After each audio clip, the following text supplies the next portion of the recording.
Hey guys, we just wanted to just remind everybody of one thing, that we are not engineers. We do this for fun, for the hobby. We're at the final stage here. All the studs are in. We got the grease in the wheel bearing. I just thought I'd point that out, that if you're going to do modifications like this, especially with brakes or the things that keep your car on the ground, just use common sense.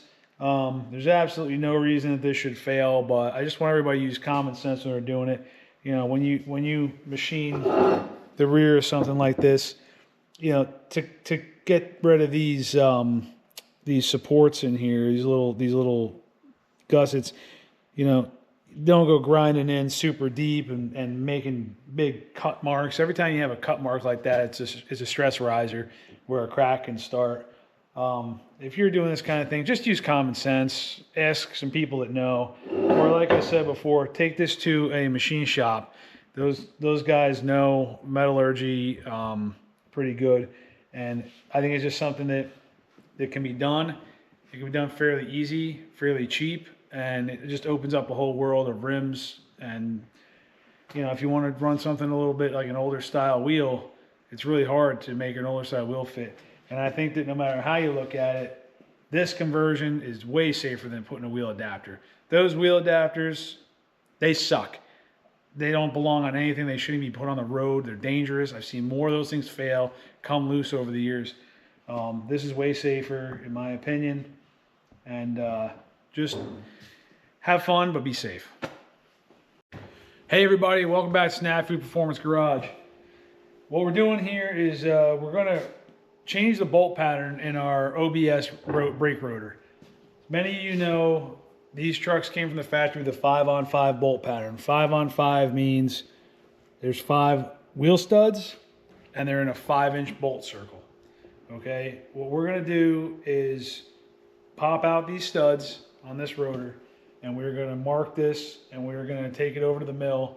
We're going to drill and tap 5-on-4 3/4 bolt pattern. So that's still 5 lugs, 5 studs, but they'll be on a 4 3/4 bolt circle. What that does is it opens up a majorly big options list for us of wheels. So one of the reasons for doing this is because I've searched for wheels for this truck, and there's so many wheels out there on Marketplace or eBay or in cheap places. Remember, we're building this truck on a total budget. This is a drag and drive truck that we're just trying to get put together as inexpensively as possible, but I'm not satisfied with some of those things. So that's kind of my problem. But I have this set of wheels that I bought for the 55 Chevy we're building, the Billet Specialties wheels. That car there was going to be a 5-on-4 3/4 bolt pattern. So being that I'm not working on the 55 right now, what I'm going to do is I want to use this wheel with a 5-on-4 3/4 bolt pattern on the truck. So this will be the wheel we end up putting on the truck. We're getting the double B locks for the rear. We'll talk about that later. So what we're going to do is take this wheel, and we're going to use the bolt holes in this wheel as a template to make the holes in the brake rotor. And then what will happen is I actually ordered a set of wheel studs for this right from Willwood Brakes, because I have these here. This is a 2-inch long version that came out of the front wheels on my Firebird that just weren't long enough for the wheel I put on there. So we got 3-inch long ones coming. They've got a 3/4 inch shank to them, or a built-in washer here, shoulder. And what we'll do is they'll get threaded in from the back. They'll get red Loctite on them, and then we'll have a really safe, secure setup. So what we have to do is pop out these studs. So the original studs in here, they're put in very lightly. They just have a knurled shaft. I'll show you guys that. We're just going to use the air chisel here, pop them all out. I'll flip it over and show you what's next. So popping out these wheel studs is real simple. They just drive through from the front, straight out the back.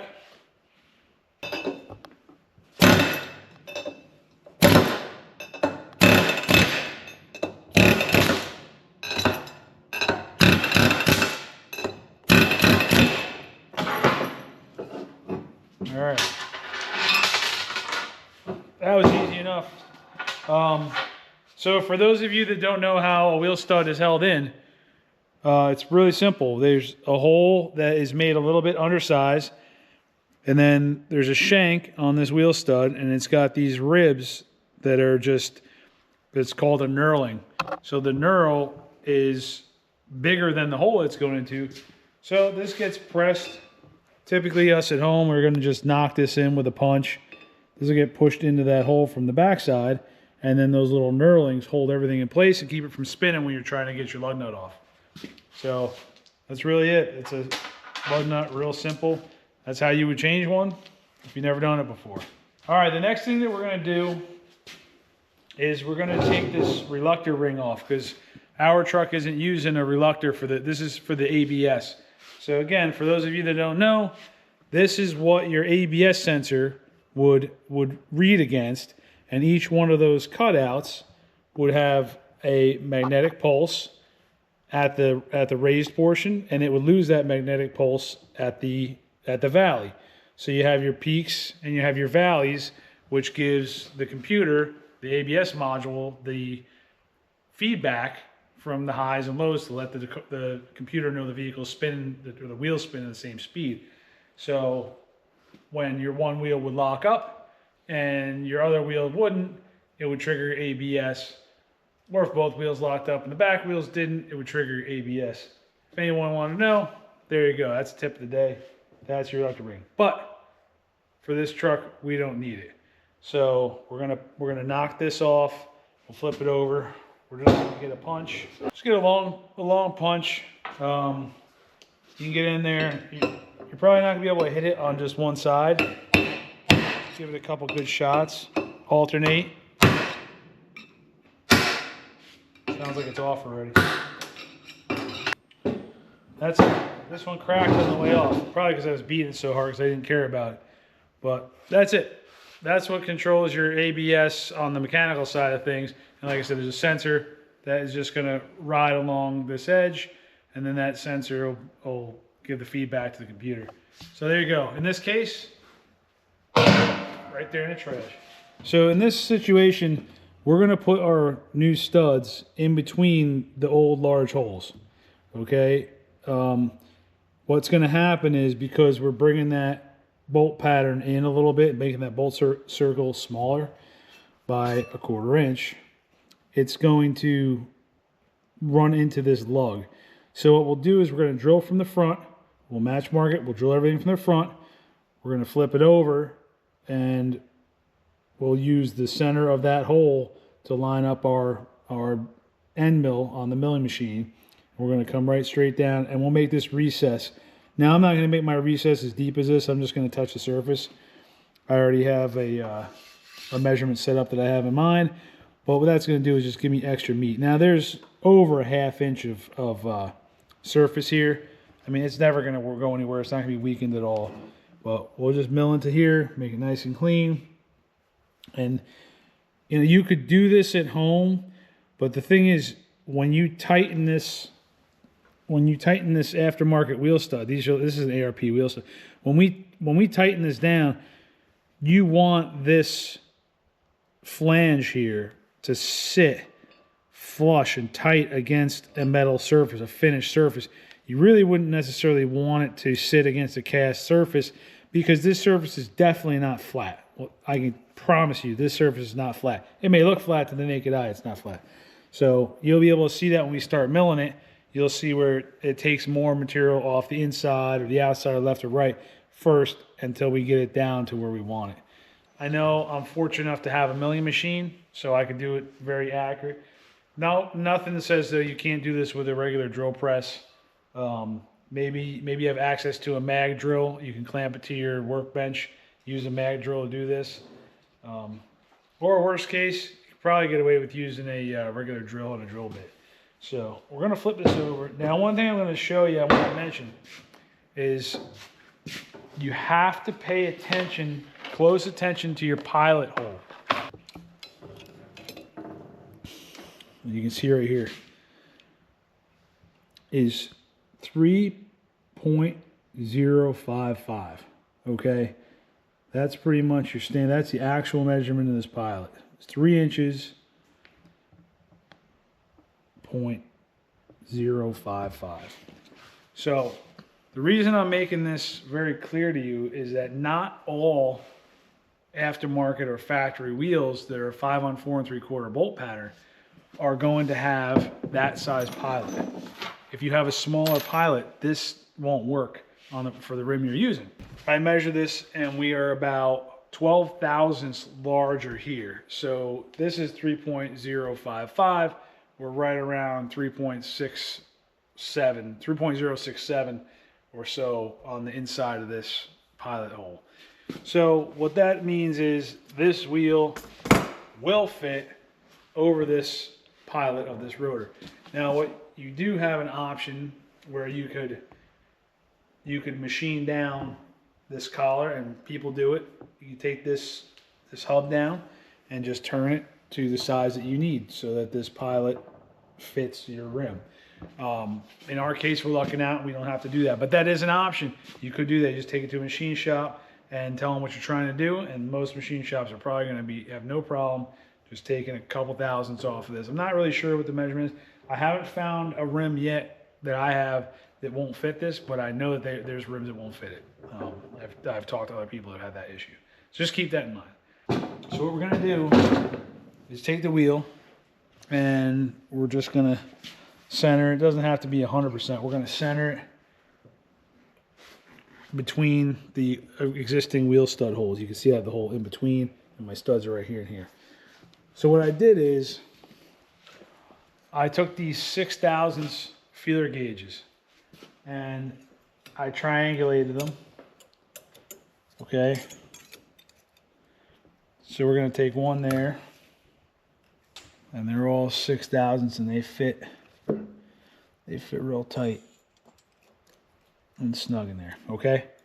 So that rim, that wheel really doesn't have a lot of movement now, maybe a little bit. Maybe I could make them a little bit tighter, but we've got a nice, good, non-sloppy fitment there. This is a 5/8 hole in our wheel. I bought, this was $9.95 on Amazon. I bought a 5/8 center punch or match mark tool, whatever the heck you want to call this thing. I call it a center punch or a transfer punch, they call it. So you just drop this down in between, and you're going to keep everything from moving, of course, because if this is to move at this point, you're gonna really botch up your bolt pattern. I hurt my ears on a job the other day that had nothing to do with working on cars, so I've been really cautious about using earplugs. So just keep that in mind. The older I get, the more sensitive my ears get. So just be careful putting these earplugs in. And then just for the heck of it, I'll put the safety glasses on too. Haven't got anything in my eyes lately, but just be careful. 5/8 center punch fits this nicely. Now don't go beating the heck out of it because you're going to move things around. So simple as that. And you can see we've got the little indentations there. So what I'm going to do, and I'm sure that there's going to be a couple of you out there that think I'm an idiot for doing this. What I'm going to do is I'm going to use a smaller drill bit. I've got a real sharp, brand new, this is a number 21. So this is probably right around 1/8 inch. I don't really care how big or how small it is. I just want something that's going to get right in that center punch hole, so that on the mill it makes these all straight and even. So when I put the wheel on, everything fits right. We don't want this thing bouncing going down the road.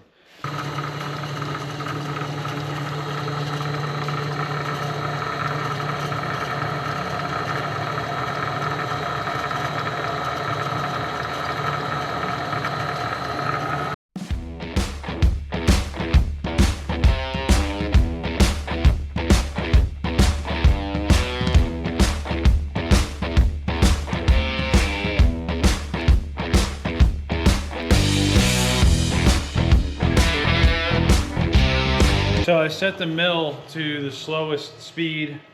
Now we're going to tap the hole. We're just following up as soon as I'm done drilling the pilot hole. So this is a 1/2 inch 20 thread. And we use a 29/64 drill bit for that. We're just gonna go slow. We're gonna make sure we use lube. The thing with this is I have to manually stop it once it goes all the way through. So I don't have this all set up so it automatically stops and bumps it back up. You know, some of them you can do that. And once it starts with the mill, it'll just catch the thread. It'll actually pull itself right in. All right, so it's tapping the hole. It's pulling in on its own. I'm not doing that. Hands off. And what I'm just gonna do is right here, I'll stop it and turn the rotation to reverse, and it threads itself right back out. And that's it. Okay, so that hole is done. We'll blow off our top. Perfect hole. And we drilled our pilot hole. We drilled our hole at the tap. I think what I'm going to do on the next one is I'm going to put my countersink bit and put a little countersink in there first, rather than going back with the countersink after the fact. I think that'll work better. Again, you guys could do this with a drill press. This is just, you know, this is my amateur way of milling, and this thing's super straight and accurate. So that's it. One hole down. 4 more to go.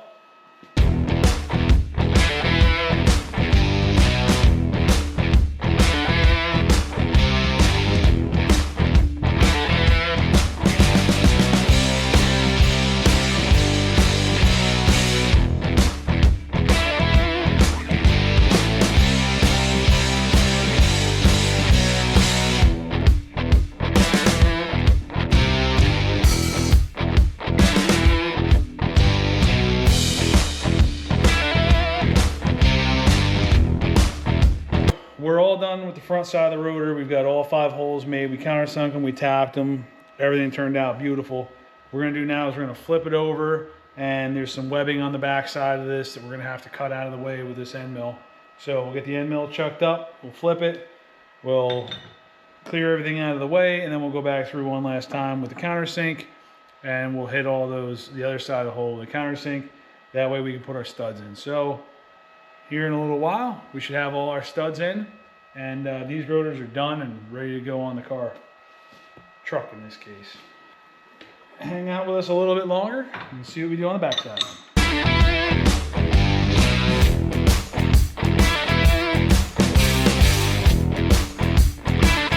So I should have had a 1 inch or an 1.25 inch end mill. So I kind of screwed up there. I got a 3/4 inch end mill, which is like the exact same size as the shoulder on the wheel bolt, the stud. It's not the end of the world, but it's just a screw up. So what I'm having to do is kind of elongate my pad there with the end mill, so it looks a little bit sloppy. But what I'm doing here is I'm setting the heights. I'm more concerned, I mean, I'd love for this to look 100% professional on the backside. It's not going to now, but I mean, overall it looks pretty good. It's going to work just fine. But what I'm doing, I'm setting the heights because we don't want the wheel studs to be in or out on the outside, what you'd see, and really look like a botched up job. So a little bit botched up, but I'm learning along the way. I try to research what I can. Our speed right now is at like 325. Maybe that's too fast, maybe it's too slow, I don't know, but we'll see. I think it's going to be just fine, at least for this, and we're going to move on to the next hole.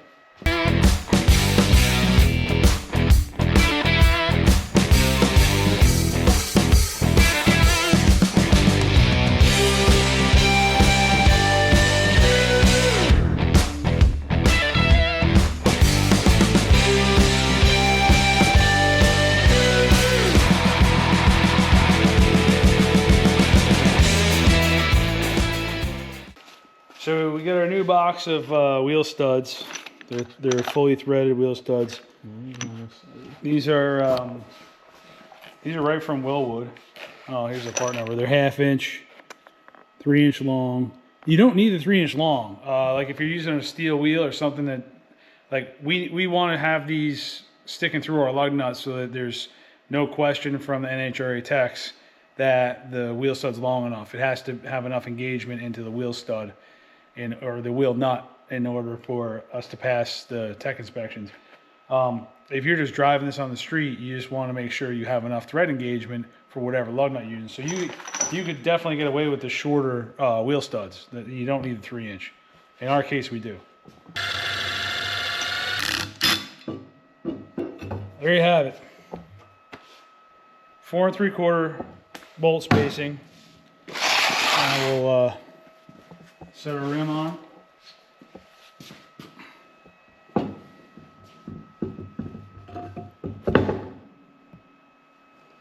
And that's it.